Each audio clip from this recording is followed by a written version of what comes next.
Good morning each and everyone. नमः संस्कृताय। नमस्कार प्रिय विद्यार्थियों, स्वागत है आपका अपने यूट्यूब चैनल समर्पण संस्कृत क्लासेस पर। जैसा कि आप सभी जानते हैं कि हम कर रहे हैं HTET TGT PGT संस्कृत विषय की तैयारी। तो अगर आपने सबसे पहले तो चैनल को सब्सक्राइब नहीं किया है तो चैनल को सब्सक्राइब करना मत भूलिएगा, क्योंकि यहाँ पर आपको HTET TGT और PGT का फुल कोर्स प्रोवाइड किया जा रहा है और बहुत सी क्लासेस आपको प्रोवाइड कर भी दी गई है। तो अगर आप चैनल पर नए हैं तो चैनल को सब्सक्राइब कर लीजिए। और चैनल पर मैंने प्लेलिस्ट ऑलरेडी बना रखी है, व्याकरण की भी बना रखी है। 2024 की जो हमारी व्याकरण हुई है वो, और NCERT की भी मैंने करवा रखी है। तो NCERT 6th से लेकर के 12th तक, तो वो भी अगर आपने नहीं देखी है तो वो भी देख लीजिएगा, उसकी भी मैंने प्लेलिस्ट बना रखी है। और अभी हम कर रहे हैं पिछले कुछ दिनों से जो हमारे कवि परिचय लगे हुए हैं, महाकवि हमने कर लिए हैं और काव्य शास्त्रकार हमने कर लिए हैं। आज की क्लास में हम नीति कवियों के बारे में पढ़ेंगे। तो अगर आपने पीछे वाली क्लास नहीं देखी है तो आप चैनल पर जा कर के देख सकते हैं। तो आइए शुरू करते हैं हम आज की क्लास में। नीति कवि है, जो हमारे नीति कवि है उनके बारे में, उनका परिचय, उनकी रचनाएं। तो यहाँ पर आप सभी को पता है कि हम सिर्फ़ और सिर्फ एग्ज़ाम ओरिएंटेड ही करते हैं, कुछ भी फालतू नहीं पढ़ते हैं। तो ये आप कमेंट मत करिएगा कि मैम क्या आपने 1 घंटे के अंदर जो कंटेंट दिया है क्या इसी से हमारा एग्ज़ाम हो जाएगा। तो हम सिर्फ़ और सिर्फ वही चीज़ें पढ़ते हैं जो एग्ज़ाम ओरिएंटेड है, जो हमारे सिलेबस में है। एक्स्ट्रा कोई चीज़ें हम नहीं पढ़ेंगे। तो आइए शुरू करते हैं। सबसे पहले हमारे आते हैं श्री भर्तृहरि जी, जो हमारे नीति कवि माने जाते हैं। भर्तृहरि, इनके बारे में जानते हैं। तो ये हमारे हैं नीति कवि भर्तृहरि। नीति कवि इनको क्यों कहा जाता है? क्योंकि इन्होंने नीति ग्रंथ की रचनाएं की है, इसलिए इन्हें नीति कवि नाम से भी, नीति कवियों के नाम से भी जाना जाता है। जो नीति ग्रंथों की रचना करते हैं वो कौन कहलाते हैं? नीति कवि कहलाते हैं। तो ये कौन है? हमारे भर्तृहरि जी। अब भर्तृहरि के बारे में सामान्य परिचय जानते हैं। तो सबसे पहले हमारा आता है भर्तृहरि जी के बारे में कि इनका हमें समय पता होना चाहिए। क्या है? इनका हमें जो समय है वो हमें अवश्य पता होना चाहिए। तो समय क्या हो जाएगा? 57 ईसा पूर्व, 57 ईसा पूर्व समय हो जाएगा। और वैसे अगर 57 ईसा पूर्व नहीं दिया गया हो तो हमें क्या करना है? 575 ईस्वी से 575 ईस्वी से 650 ईस्वी तक इनका समय माना जाता है। 75, 25, ये 50, ये टोटल 75 वर्ष हो गए हैं। तो यहाँ पर इनका समय क्या माना जाता है? 575 ईस्वी से 650 ईस्वी तक। अगर ईसा पूर्व में पूछा जाए तो आपको ये समय याद रखना है, और अगर ईस्वी में दिया जाएगा तो ये समय दिया जाएगा। तो ये आप अच्छे से ध्यान रखिएगा। दोनों ही सही है, लेकिन दोनों कभी भी एक साथ नहीं पूछे जाएंगे, इसलिए आप अच्छे से ध्यान रखिएगा। फिर आता है हमारा, इनके जो पिता है वो कौन है? पिता है गंधर्व सेन। कौन है? गंधर्व सेन। और इनके जो भ्राता है, ये जो भर्तृहरि जी है, ये विक्रमादित्य के बड़े भाई माने जाते हैं। क्या है? विक्रमादित्य जो है उनके बड़े भाई माने जाते हैं। क्योंकि आप सभी जानते हैं भर्तृहरि जी पहले क्या थे? राजा ही थे। कोई ऐसे नहीं थे कि कोई शूद्र वंश से था या कुछ भी। ये कौन थे? तो ये है विक्रमादित्य के बड़े भाई।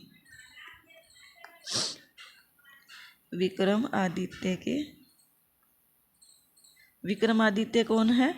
जिसके आश्रय में कालिदास जी रहे थे। तो ये विक्रमादित्य के बड़े भाई है। बड़े भाई कौन है? विक्रमादित्य के बड़े भाई भर्तृहरि जी। तो ये आप अच्छे से ध्यान रखिएगा। अब है कि इनका जो गुरु है भर्तृहरि का, ये क्वेश्चन नेट के एग्ज़ाम में भी पूछा गया था।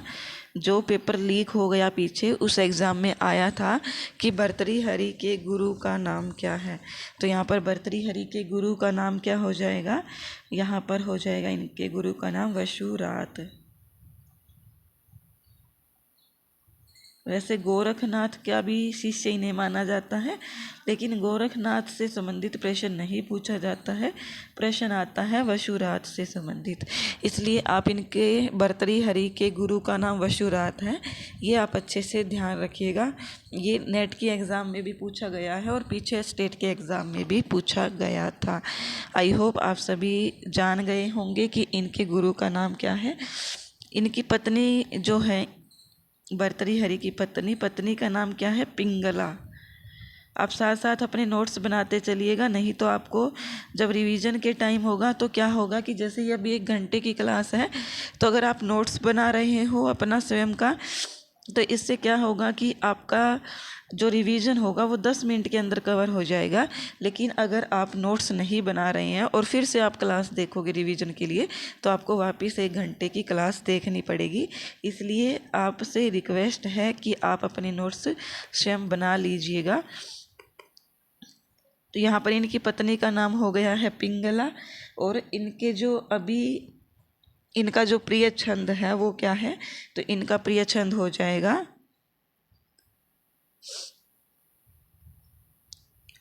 प्रिय छंद क्या है इनका, इनका प्रिय छंद है शार्दुल विक्रीडितम, शार्दुल विक्रीडितम और शिखरिणी, शिखरिणी। तो यहाँ पर इनका जो प्रिय छंद है वो शार्दुल विक्रीडितम और शिखरिणी है। अब मेरा आपसे क्वेश्चन है,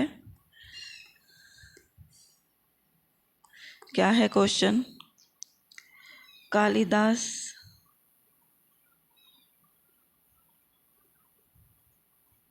का प्रिय छंद क्या है।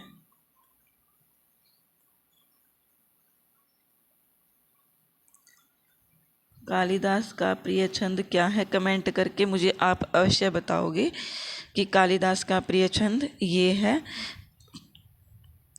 या मुझे कमेंट करके अवश्य बताइएगा। तभी मुझे लगेगा कि आपको जो मैंने महाकवियों का परिचय करवाया है वो आपको अच्छे से समझ में आया है। अब बारी आती है इनकी रचनाएं। इनका सामान्य परिचय सिर्फ इतना ही है भर्तृहरि जी के बारे में। अब इनकी रचनाएं करते हैं, तो रचनाओं में क्या क्या पढ़ना है हमें, रचनाएं कौन कौन सी हैं इनकी, तो ये जान लेते हैं। तो सबसे पहले आती है वाक्यपदीयम, वाक्यपदीयम। ये आप सभी जानते हैं ये क्या है, व्याकरणिक ग्रंथ है, जो मुझे आज तक समझ में ही नहीं आई है, क्योंकि कोई समझाने वाला ही नहीं मिला। तो ये क्या है, वाक्यपदीयम, ये एक व्याकरणिक ग्रंथ है। अब आप पूछोगे मैम आपको समझ में क्यों नहीं आई, समझाने वाला क्यों नहीं मिला, तो मैं आपको बताती हूँ कि मेरे पास एमए जो थी, एमए उसमें मेरे पास साहित्य था, और साहित्य में वाक्यपदीयम नहीं लगी हुई थी, और मेरा मन करता था इसको पढ़ने का, लेकिन क्या है कि जो टीचर है वो उसी टाइम हमारी साहित्य की क्लास होती थी और उसी टाइम व्याकरण की क्लास होती थी। तो कभी कभी मौका मिलता तो मैं वाक्यपदीयम की जहाँ क्लास लगती थी वहाँ बैठ जाती थी, लेकिन सर या जो मैम थे वो एक दिन में एक ही श्लोक करवाने का वो रखते थे कि वाक्यपदीयम वैसे भी आप सभी को पता है थोड़ा सा टफ होता है, तो एक श्लोक के अंदर ही पूरा का पूरा जो लेक्चर है वो निकल जाता था। तो ऐसा ही समय मिलता था, इसलिए मेरी वाक्यपदीयम नहीं हो पाई। मैंने यूट्यूब पर बहुत सर्च किया, लेकिन कोई अच्छा टीचर मुझे नहीं मिला। अगर आप जानते हो कि वाक्यपदीयम को कौन अच्छा करवा सकता है, तो आप मुझे यूट्यूब के टीचर का लिंक अवश्य भेजिएगा, मुझे पढ़नी है। तो यहाँ पर देखिए इनकी जो वाक्यपदीयम है वो क्या है, एक व्याकरणिक ग्रंथ है। किसके द्वारा लिखा गया है, तो ये लिखा गया है भर्तृहरि जी के द्वारा, वाक्यपदीयम। इसके बाद है इनकी जो रचनाएं आती है वो है नीति शतक। इनके 3 शतक है, शतक त्रय में भी इनकी गणना की जाती है। तो नीति शतक हो गया, वैराग्य शतक हो गया, वैराग्य शतक, और जो तीसरा है वो क्या है, श्रृंगार शतकम। क्या है, श्रृंगार शतकम। तो ये हमारे 3 शतक है, भर्तृहरि जी के द्वारा लिखे गए हैं। नीति शतक में 111 श्लोक है। वैसे इनके नाम से देख करके लग रहा है कि इनके अंदर शतक है तो 100 ही श्लोक होंगे, लेकिन ऐसा नहीं है। नीति शतक में 111 श्लोक है, वैराग्य शतक में भी 111 श्लोक है, और श्रृंगार शतक में 103 श्लोक है। तो ये आप अच्छे से ध्यान रखिएगा। क्या है, नीति शतक में 111 श्लोक है, वैराग्य शतक में भी 111 है, लेकिन श्रृंगार शतक में 103 है। आप श्रृंगार शतक को याद रखिएगा तो ये आपको अच्छे से याद रह जाएंगे, क्योंकि इनमें 111 ही है, सिर्फ श्रृंगार शतक में 103 है। तो यहाँ पर हम नीति शतक का थोड़ा सा परिचय जान लेते हैं। नीति शतक, क्योंकि नीति शतक हमारे सिलेबस में भी लगी हुई है। वैसे आप सभी के लिए, क्योंकि जो सिर्फ और सिर्फ कवि का परिचय जानना चाहते हैं उनके लिए इतना नहीं पूछा जाएगा नीति शतक के बारे में, लेकिन फिर भी थोड़ा सा सामान्य परिचय में इनका पता होना चाहिए, क्योंकि नीति शतक इनकी ही रचना है और सिलेबस में भी लगी हुई है, इसलिए हम कर रहे हैं। तो यहाँ नीति शतक जो है वो एक क्या है, मुक्तक काव्य है। क्या है, मुक्तक काव्य। और ये सभी जितने भी शतक हैं, जितने भी शतक दिए गए हैं वो सभी क्या है, मुक्तक काव्य है। चाहे वो वैराग्य शतक हो, श्रृंगार शतक हो, नीति शतक हो, या अमरू कवि के द्वारा लिखा गया, अमरू कवि द्वारा लिखा गया अमरू शतक, ये भी क्या है, ये भी एक मुक्तक काव्य है। जो शतक लिखे गए हैं नीति कवियों के द्वारा, जो नीति शतक है, अमरू शतक है, तो ये सभी क्या है, ये एक मुक्तक काव्य है। अगर शतक से संबंधित कोई भी प्रश्न आ जाए और पूछ लिया जाए कि ये किस प्रकार का काव्य है, तो ये है मुक्तक काव्य। तो यहाँ पर इनका थोड़ा सा मंगलाचरण जान लेते हैं। मंगलाचरण की एक लाइन है, दिक् काल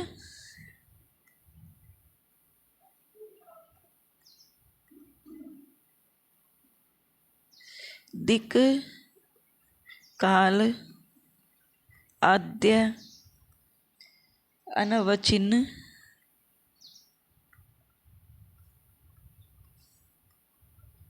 दिक् काल आद्य अनवचिन्न चिन्ह मात्र मूर्तये, चिन्ह मात्र मूर्तये। तो यहाँ पर चिन्ह मात्र मूर्तये किसके लिए कहा गया है, तो ये कहा गया है ब्रह्मा जी के लिए, ब्रह्मा जी के लिए। तो यहाँ पर हमें इसका अर्थ जानने की आवश्यकता नहीं है, सिर्फ हमें ध्यान ये रखना है कि नीति शतक का मंगलाचरण ये है, दिक् काल आद्य अनवचिन्न, क्योंकि एक लाइन दे करके पूछा जाएगा कि ये किस काव्य का या किस ग्रंथ का मंगलाचरण है, तो ये हमें पता होना चाहिए नीति शतक का है। और फिर क्या है कि इसके अंदर किसका नमस्कार किया गया है, तो यहाँ पर ब्रह्मा जी को नमस्कार किया गया है। किसको नमस्कार किया गया है, ब्रह्मा जी को नमस्कार किया गया है। किस प्रकार का मंगलाचरण है, तो यहाँ पर ब्रह्मा जी को नमस्कार किया गया है, तो ये कौन सा मंगलाचरण हो जाएगा, नमस्कारात्मक, नमस्कारात्मक मंगलाचरण।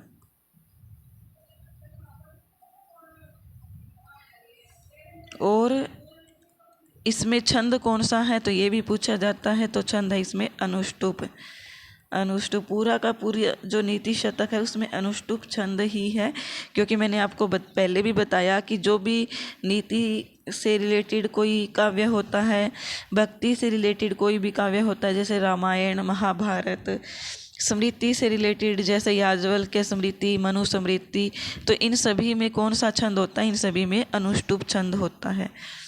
कौन सा छंद होता है, अनुष्टुप छंद। तो यहाँ पर जो हमारी नीति शतक है ये एक नीति काव्य है, तो इसमें कौन सा छंद है, अनुष्टुप छंद है। मंगलाचरण में सिर्फ यही जानने के लिए होता है कि किसको नमस्कार किया गया है, छंद कौन सा है, और कौन से प्रकार का मंगलाचरण है, नमस्कारात्मक है, आशीर्वादात्मक है या वस्तु निर्देशात्मक। तो आई होप आप समझ गए होंगे कि ये नमस्कारात्मक मंगलाचरण है नीति शतक का। न से नीति याद रख सकते हैं और न से ही नमस्कारात्मक याद रख सकते हैं, ऐसे याद नहीं रहता है। तो और इससे जी क्या कर सकती हूँ आप सभी के लिए। तो अब बारी आती है हमारे जो नीति शतक के रचयिता है भर्तृहरि जी, उनका यहाँ पर परिचय समाप्त होता है। अब हम करते हैं पंडित विष्णु शर्मा। पंडित विष्णु शर्मा जी के बारे में। पंडित विष्णु शर्मा आप सभी जानते हैं किसकी रचना की है, पंचतंत्र की। पंचतंत्र। तो यहाँ पर पंचतंत्र किसकी रचना है, पंडित विष्णु शर्मा की है।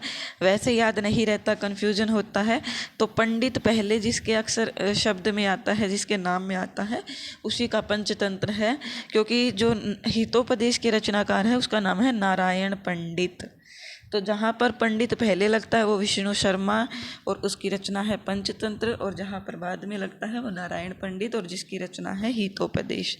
तो आपको कन्फ्यूजन नहीं होगा। तो अब जानते हैं हम इनका जो सम्य है, इनके बारे में आगे की जानकारी। सम्य माना जाता है 300 ईसा पूर्व 300 ईसा पूर्व इनका समय माना जाता है। और जो आचार्य चाणक्य हैं इनको ही विष्णु शर्मा नाम से भी जाना जाता है, ऐसा सुना गया है, लेकिन कन्फर्म नहीं है। तो कहीं आप मतलब यही सोच लो कि अगर ऑप्शन में ये दे दिया जाए पंचतंत्र के रचनाकार कौन है, तो कहीं आप चाणक्य कर दो। ऐसा सिर्फ सुना जाता है कि जो चाणक्य है, जिसको विष्णु शर्मा कहा जाता है, उसी को पंडित विष्णु शर्मा माना जाता है। तो यहाँ पर इनके बारे में, इनके पिता माता गुरु, इनका कोई परिचय हमें नहीं मिलता है। सिर्फ और सिर्फ हमें इनकी रचना के बारे में जानना होता है। और इनका जो प्रश्न पूछा जाता है वो भी रचना से संबंधित ही पूछा जाता है। ये नहीं पूछा जाता कि जो पंडित विष्णु शर्मा है इनके पिता का नाम क्या है, माता का नाम क्या है, गुरु कौन है। तो यहाँ पर प्रश्न यही आता है। तो हम जो हमारी पंचतंत्र कथा है, पंचतंत्र, इसको हम जान लेते हैं। पंचतंत्र का परिचय हम जान लेते हैं। इनका समय हमने जान लिया है 300 ईसा पूर्व है। तो यहाँ पर पंचतंत्र आप नाम से ही देख सकते हैं। पंचतंत्र अर्थात 5 तंत्र में विभाजित है। 5 तंत्र जिसमें है वो क्या है, पंचतंत्र। तो यहाँ पर 5 तंत्र कौन कौन से हैं, इनके नाम अवश्य पूछे जाते हैं। तो सबसे पहला है मित्र भेद। क्या है, मित्र भेद। दूसरा क्या है, दूसरा है मित्र संप्राप्ति। मित्र संप्राप्ति। तीसरा क्या है, तीसरा है काकोलूकियम।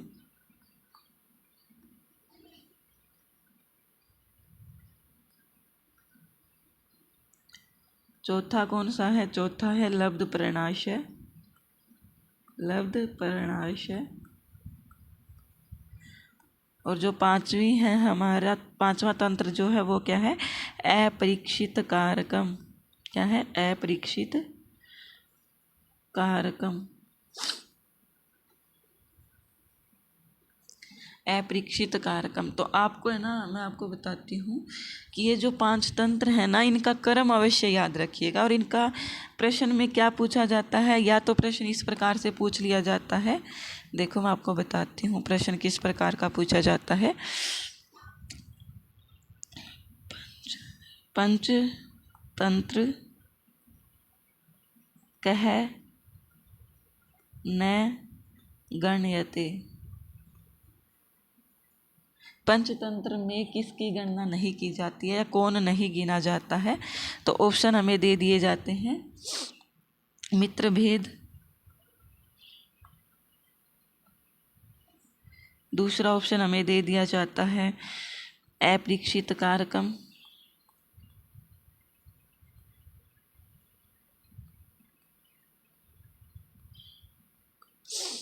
तीसरा हमें दे दिया जाता है लब्ध परिणाशय।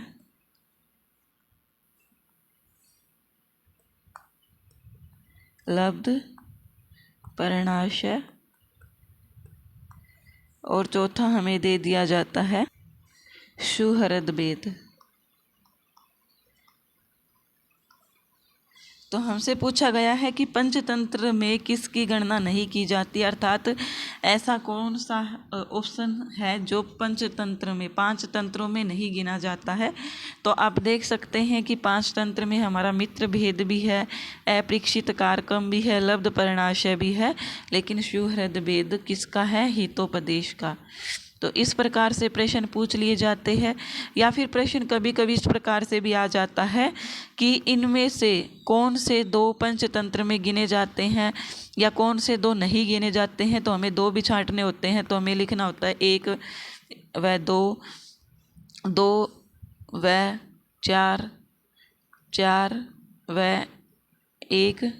तो इस प्रकार के ऑप्शन भी हमसे पूछ लिए जाते हैं, क्योंकि दो भी छंटनी करनी होती है। तो यहाँ पर दो ऑप्शन कोई और दे दिए जाएंगे और दो ऑप्शन पंचतंत्र के दे दिए जाएंगे।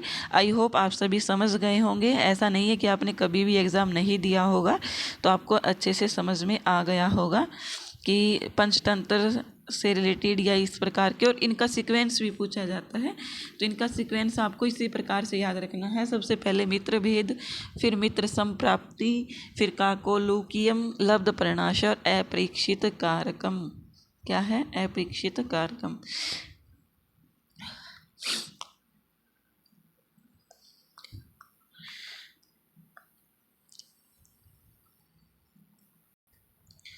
अब है कि जो इसका उपजीव्य है, पंचतंत्र का उपजीव्य ग्रंथ कौन सा है, तो ये भी हमसे पूछा जा सकता है। उपजीव्य ग्रंथ, उपजीव्य मैंने आप सभी को बता रखा है कि जिसको आधार मान करके रचना की जाती है। तो यहाँ पर इसका जो पंचतंत्र का उपजीव्य ग्रंथ है वो क्या है? ऋग्वेद, छांदोग्य उपनिषद। इन दोनों को आधार मान करके ही क्या की गई है? पंचतंत्र की रचना की गई है, ऋग्वेद को और छांदोग्य उपनिषद को आधार मान करके। तो यहाँ पर सिर्फ यही जानने का है और कुछ हमें नहीं जानना है। फिर आते हैं हमारे तीसरे कवि, जो नीति कवि में लगे हुए हैं, तीसरे और अंतिम कवि है। आप सभी को पता है कि हमारे जो नीति कवि है उसमें सिर्फ 3 का ही परिचय हमें दिया गया है। तो नीति कवि का क्या जानना है हमें? तीसरे कवि जो है वो कौन है? नारायण पंडित। कौन है? नारायण पंडित। अभी तक की क्लास में हमने किन किन का परिचय जान लिया है? भर्तृहरि जी का जान लिया है, पंडित विष्णु शर्मा का जान लिया है और नारायण पंडित का जान अब हम करेंगे। तो जो नारायण पंडित है इनका समय कौन सा है? तो इनका समय माना जाता है 14वीं शताब्दी। क्या है? 14वीं शताब्दी।